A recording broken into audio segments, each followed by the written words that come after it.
गुरु प्यारी साध संगत जी, आज फिर से एक सुंदर सी साखी आप सभी को सुनाने जा रही हूँ। गुरु प्यारी साध संगत जी, जिसने नामदान लिया है और जिसने नामदान नहीं लिया है, उन दोनों के लिए ही आज की साखी में बहुत गहरा मैसेज छुपा हुआ है।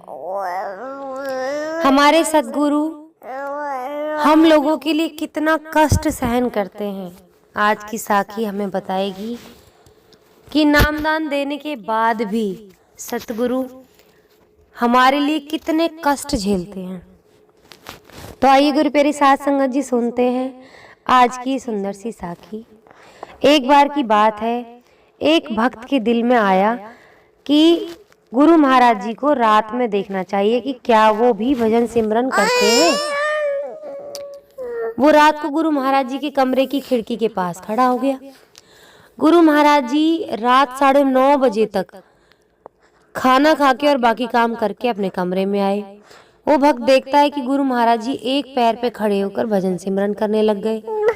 वो कितनी देर तक देखता रहा और फिर थक गया और फिर थक के खिड़की के बाहर ही सो गया। 3 घंटे बाद जब आंख खुली तो वो देखता है कि गुरु महाराज जी अभी भी एक पैर पे खड़े हुए भजन सिमरन कर रहे हैं। फिर थोड़ी देर बाद गुरु महाराज जी भजन सिमरन से उठकर थोड़ी देर कमरे में इधर उधर घूमे और फिर दोनों पैरों पर खड़े होकर भजन सिमरन करने लगे। वो भक्त देखता रहा और देखते देखते फिर से उसकी आंखें लगी और वो सो गया। जब फिर उसकी आंखें खुली तो 4 घंटे बीत चुके थे और अब गुरु महाराज जी ध्यान में बैठकर भजन सिमरन कर रहे थे। थोड़ी देर में सुबह हो गई और गुरु महाराज जी उठकर तैयार हुए और सुबह की सैर में चले गए। अब वो भक्त भी गुरु महाराज जी के पीछे पीछे चलकर उनका पीछा करने लगा और रास्ते में गुरु महाराज जी को रोककर हाथ जोड़कर बोलता है कि गुरु महाराज जी, मैं सारी रात आपको खिड़की से देखता रहा कि आप रात में कितना भजन सिमरन करते हो। गुरु महाराज जी हंस पड़े और बोले, बेटा देख लिया तुमने फिर? वो भक्त शर्मिंदा हुआ और बोला कि सदगुरु जी देख तो लिया, पर मुझे एक बात समझ नहीं आई। आप पहले एक पैर पर खड़े होकर भजन कर रहे थे, फिर दोनों पैरों पर और आखिर में बैठकर, ऐसा क्यों? गुरु महाराज जी बोले, बेटा एक पैर पर खड़े होकर मुझे उन सत्संगियों के लिए खुद भजन सिमरन करना पड़ता है जिन्होंने नामदान लिया है मगर बिल्कुल भी भजन सिमरन नहीं करते। दोनों पैरों पर खड़े होकर मैं उन सत्संगियों के लिए भजन सिमरन करता हूँ जो भजन सिमरन में तो बैठते हैं मगर पूरा समय नहीं देते। और बेटा जिनको नामदान मिला है उनका जवाब सतपुरख को मुझे देना पड़ता है, क्योंकि मैं उनकी जिम्मेदारी ली है ना नामदान देकर।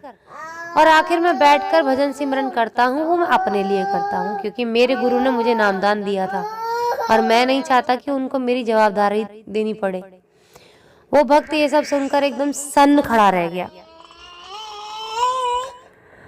तो गुरु प्यारी साध संगत जी, हम लोगों को नामदान मिला है तो पूरा समय देना चाहिए, क्योंकि हमारे कर्मों का लेखा जोखा हमारे गुरु नामदान देते समय अपने पास ले लेते हैं और उनको हम पर विश्वास होता है कि हम भजन सिमरन को समय देंगे। इसलिए हमें उनके विश्वास पर पूरा उतरना चाहिए, क्योंकि जवाबदारी हमारे सद्गुरु को देनी पड़ती है। इसलिए हमें भजन सिमरन रोज करना चाहिए, पूरा समय। तो गुरु प्यारी साध संगत जी, अगर हम अपने सद्गुरु से प्यार करते हैं, उन्हें कष्ट नहीं देना चाहते, तो हमें नामदान लेने के बाद में उस नामदान के महत्व को समझ के नाम का स्मरण ठीक से करना चाहिए, सही समय पर और पूरे तरीके से करना चाहिए। और अपने सतगुरु को हमें कष्ट नहीं देना चाहिए। सभी सत्संगियों भाइयों से मेरी यही प्रार्थना है, जिनको नामदान मिला है और जिनको नहीं मिला है, अपने सतगुरु को कष्ट मत दो। क्या अच्छा लगता है कि हमारे सतगुरु हमारी वजह से कष्ट उठाएं? उनको अपने लिए भी तो सुमिरन का समय चाहिए ना।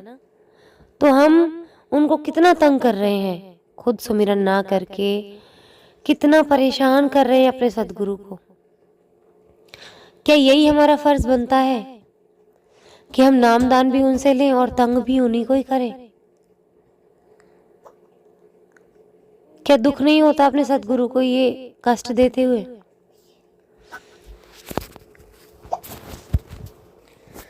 हम ये भी कहते हैं ना, हर श्वास में हो सुमिरन तेरा, चाहे फिर बीत जाए जीवन मेरा। तो गुरु प्यारी साध संगत जी, हर श्वास पे सुमिरन करते रहो और अपने सदगुरु को कष्ट मत दो। अगर हम सुमिरन अपना सही से करेंगे, हम नामदान के महत्व को समझेंगे, तो हमारे सदगुरु को कभी परेशान नहीं होना पड़ेगा। तो आइए आज से हम सब प्रण करते हैं कि हर श्वास में सुमिरन करेंगे, नामदान के महत्व को समझेंगे और कभी अपने सदगुरु को सताएंगे नहीं। जब हमारे सदगुरु भी नामदान के महत्व को समझते हैं, तो हम क्यों नहीं समझ पा रहे नामदान के महत्व को? जब नामदान नहीं मिलता तो हम बड़े परेशान होते हैं कि हमें नामदान मिल जाए, नामदान मिल जाए, हमें नामदान नहीं मिला है। और जब मिल जाता है तो फिर क्यों इतनी लापरवाही?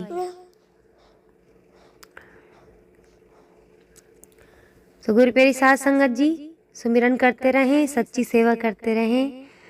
आज इसी के साथ इस सुंदर सी साखी को यहीं समाप्त करना चाहूँगी। मिलती हूँ आपसे अपनी अगली वीडियो में नई साखी के साथ। तब तक के लिए खुश रहें और अपने सदगुरु को परेशान ना करें।